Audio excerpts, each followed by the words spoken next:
Firstly, I would like to warmly thanks to the organizers for inviting me here today. I am really happy to introduce you to my doctoral thesis, still in progress, entitled Governing the Clandestiniano, Authorities, Corruption and Scandals in the Frontiers of the Spanish Empire, the Kingdom of Chile, 1660-1690. So, the corruption and scandals in Spanish Empire. Research on the history of corruption in the early era, particularly in the Spanish Empire, has developed in the last decade. Historians such as Francisco Andújar Castillo, Pilar Ponce Leiva, Pierre Agon, and Christoph Rosenmüller, to name but a few, have shown that the notion of corruption is not anachronistic for this period. That is how historians have given an account of the polysemy of the concept, which included all those practices that the actors defined as a bad government. These types of practices, which were not exceptional, were generally tolerated by the actors as long as they were not excessive. If this were the case, a social scandal would then erupt with subsequent complaints to the king and the Council of the Indies to remedy the situation.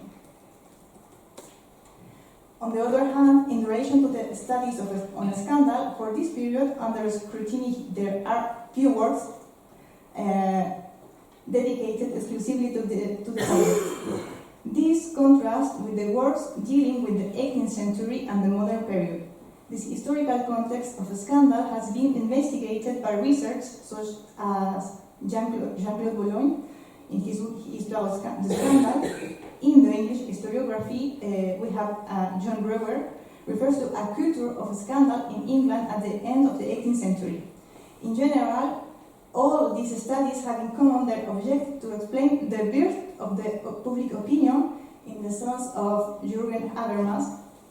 For that reason, their main source is the press, mainly the Federal section, which is analyzed as the driving force for the circulation of a scandal.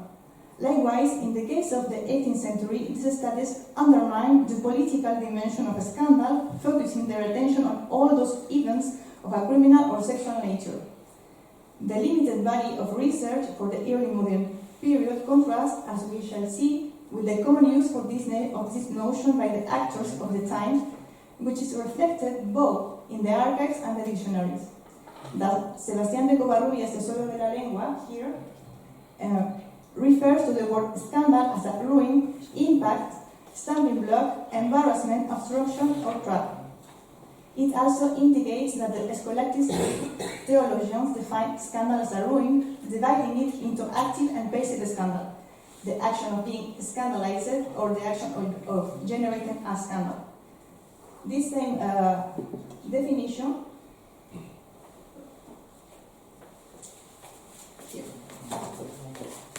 is also to be read in the Diccionario de Autoridades. Consequently, I will consider that both notion, corruption and scandal, were not only used by the actors at the time, but also had a polysemic character. After this introduction, my presentation will be organized in three parts. Firstly, I will give an account of historical context. In the second part, I will show some of the cases of corruption of governors, as well as the main practices of which they were accused.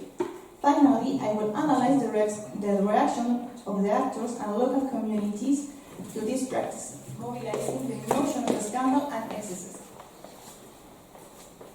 So, this is Chile.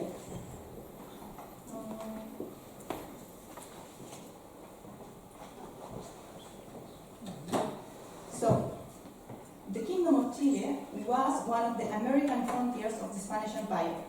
Its conquest began late, around 1536, in the wake of the first expedition from Peru led by Diego de Almagro. However, it was in 1542 that the Spaniards definitively settled down thanks to the expedition of Pedro de Valdivia. These processes of conquest were slowed down by the resistance of the Mapuches, the Indians, which gave rise to the Araucos War. Then, in in 98, after the so-called Puralaba disaster, a border was established within the territory along the Rio Biobío. From here. So all this territory is lost before the war. This territory belonged legally to the Viceroyalty of Peru, since it was the first place where it was possible to land after navigating through the Strait of Magellan, that is here, there.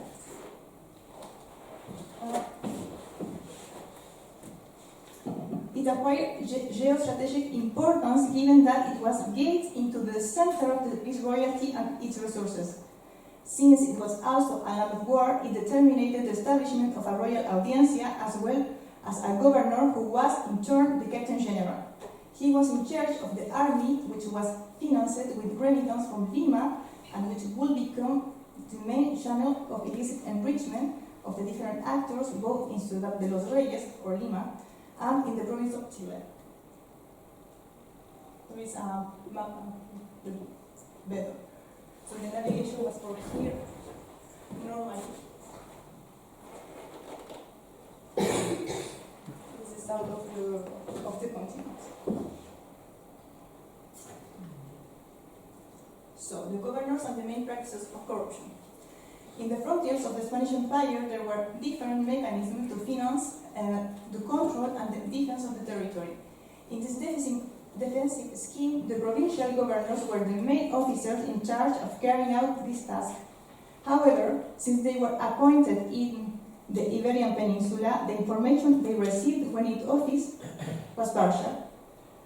Hence, it was necessary for them to establish networks with some of the most important families of the territory they came to govern. Even if networks analysis in history has traditionally focused on family ties, in the case of these governors, the ban of taking Creole as their wives forced them to develop their networks by alternative means. Thus, the ties were woven through their own relatives, many of whom traveled with them as they held their office. Through kinship and servants, they reinforced their personal relationship with the governor. They themselves often acted as figureheads so that they would conceal some of their practices. For example, in the case of the governor Juan Enriquez de las Casas, it was his brother Blas Enriquez who was in charge of his business, as a witness pointed out in 1671 inquired against him. Here is the citation, and we can see how the witness stated that Enriquez brothers built a network of illicit trade between Chile and Cusco in Peru. Although the governor Juan Enriquez could not trade because of his position of governor, he allowed his brother Blas to import fabrics or clothes of Castilla and clothes of the land, and merchandise to Chile, which were sent by his other brother Francisco. But the governors did not limit themselves to creating networks. They also cultivated those already existing. In the same case, Juan Enriquez took over networks from the former governor Francisco de Meneses, who had been dismissed a few years before. Thus, a witness in the same inquiry, he said that to Don Pedro Tugalde and to all those who were friends and partisans of the said Don Francisco de Meneses. This accusation is very, very interesting because it sheds light on two aspects. Firstly, by using the word friendship, an attempt is made to account for the clientelistic networks that were formed and the partiality of the governor's behavior. Secondly, Francisco Bravo de Sarabia was not only the father-in-law of the ex-governor Francisco de Meneses, but he was also one of the most important families in the province. This friendship, which was not disinterested, thus positioned Governor Enriquez within one of the factions of the colonial elite, contravening one of the mandates of his office, to avoid establishing close relations with the inhabitants of the province he governed. It should be pointed out that beyond the fact that in the judicial sphere, and particularly in the case of the inquiries against different royal authorities, the denunciations were based because partial and ill-intended denunciations. It appears that for the governor, networks were a necessity to build and reinforce their authority. So it's not only corruption for corruption, it's a necessity. Thus, embodying the royal authority was only one of the devices for accepting the power, since it could be challenged by the communities when the governor trespassed tacitly established limits of what they understood as good government. I would like to now focus on the case of Governor Francisco de Meneses. This governor arrived in Chile in 1664. From the outset, his government clashed with the Bishop of Santiago, Fray Diego Romansoro. He established a family network thanks to the scandalous marriage with the Creole, Catalina Bravo de Sarabia, in spite of the royal prohibition to do so. They got married secretly and without permission of the king. Through different figureheads and friends, he set up a network of stores in the city of Santiago, Concepción, and Valparaíso. In his stores, he traded the goods of the Real Situado, meant to finances of the army, in spite of the royal ban on dealing and contracting. Likewise, through his father-in-law, Francisco Bravo de Sarabia, he traded with Peru all those goods that were produced in the kingdom, like wheat and cordobanes or leather, which were scarce. In spite of his accusation for fraud, the main complaints for excesses and scandals were mainly due to the abuse of power that he committed with clerics and people of the elite. The Royal Audiencia denounced in the year 1665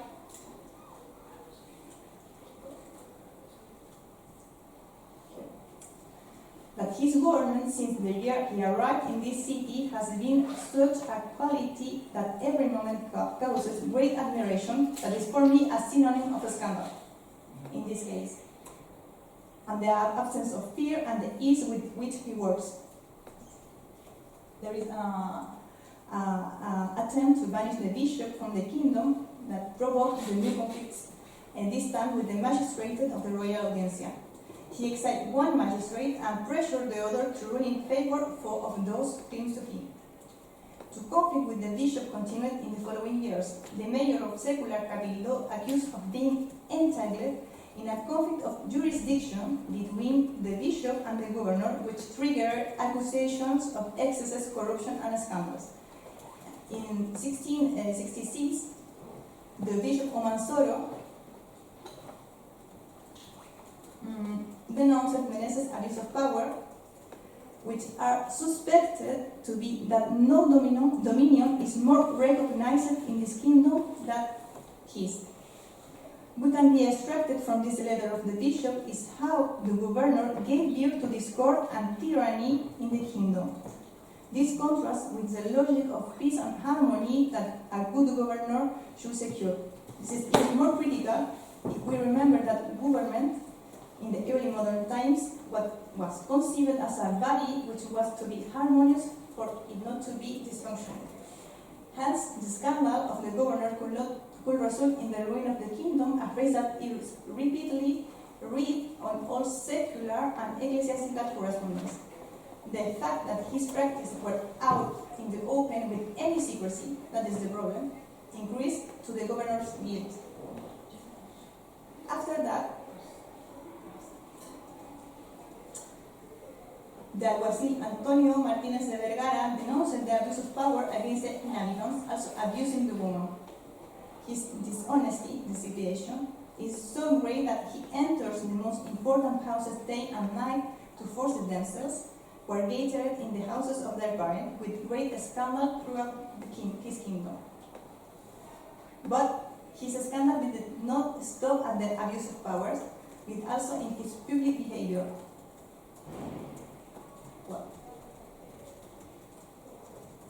The inquiry against him revealed that he was busy in the city after so many disturbances, attending most nights to women's houses where he danced dishonest dance publicly, and he did the same as many marriages celebrated, being his life and costume extremely scandalous and of quality, that because of the indecency they are not repeated to your majesty. Indecency and dishonesty were repressive moral characteristics for the community. The types of dance, which were also qualified as dishonest, tell of a specific social behavior that governors had to comply with and where they could perform them. Although there were shared social code in the ancient regime, in this case it was the community that established when they were transgressed. Thus, not only treaties and laws shaped the behavior of the king's representatives, but also the inhabitants of each territory. In this context, the scandal related to this behavior and abuses of power, but above all excesses committed against the bishop, opened a series of denunciations that for the community of the province of Chile was intolerable. These complaints were reported up to the Council of Indies, which led to the opening of an exceptional inspection against the governor, which ended with his removal in 1664. So, some conclusions. There are many things that were left out due to time's consideration. Nevertheless, through this presentation, I have to wish to highlight two important aspects. First, how practices such as fraud, nepotism, and abuses of power were committed by a large part of the actors. So, it's general. It's not an exception. What is at stake here is when the such practice is considered an excess. For the actors, I studied in the frontier of the Spanish Empire, the excess was committed when the abuse of power challenged the ecclesiastical authority. My point here is to emphasize that corruption and scandals are highly contextualized. As a result, excess is policing too.